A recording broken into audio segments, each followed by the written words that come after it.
Λοιπόν, επανερχόμαστε. Θα φανταζόσουν ποτέ τα καλαπόδια ως έργα τέχνης, έργα διακόσμησης? Όλα μπορούν να τα κάνουν βέβαια οι καλλιτέχνες, θα μου πεις, έτσι. Με λίγη προσπάθεια. Λοιπόν, θα δούμε το θέμα.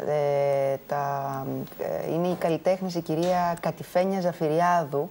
Η έκθεσή της λειτουργεί στο Αλατζάι Μαρέτ. Αν σου αρέσουν, μπορούμε να πάμε και εκεί, να τα δούμε από κοντά. Πάμε.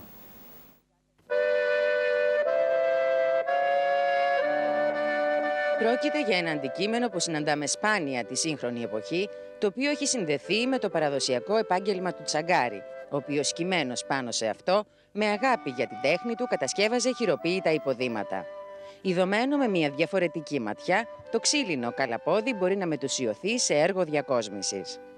Μπορεί κανείς να δει εδώ και φιλοτεχνημένα καλαπόδια, καθώς να δει και καλαπόδια στην αρχική τους μορφή και να μάθει πώς κατασκευαζόντουσαν παλιά, γιατί όπως γνωρίζετε είναι ένα είδος που τείνει να εκλείψει.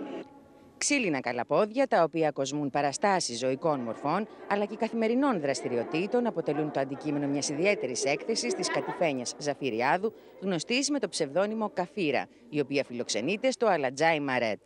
Το καλαπόδι είναι για μένα σύμβολο, συμβολίζει τον απαξιωμένο άνθρωπο, που μέσα από μια αγαπητική ματιά μπορεί να μεταμορφωθεί. Όπως ξέρετε, οι περισσότεροι άνθρωποι σήμερα καίνε τα καλαπόδια στο τζάκι, άρα δεν έχουν εκτιμήσει την αισθητική τους αξία. Δίνοντας πνοή ζωή στα ξύλινα καλαπόδια, η Καφίρα εμπνεύστηκε τον τίτλο της τρίτης ατομικής της έκθεσης από το λατινικό animus, που σημαίνει ψυχή.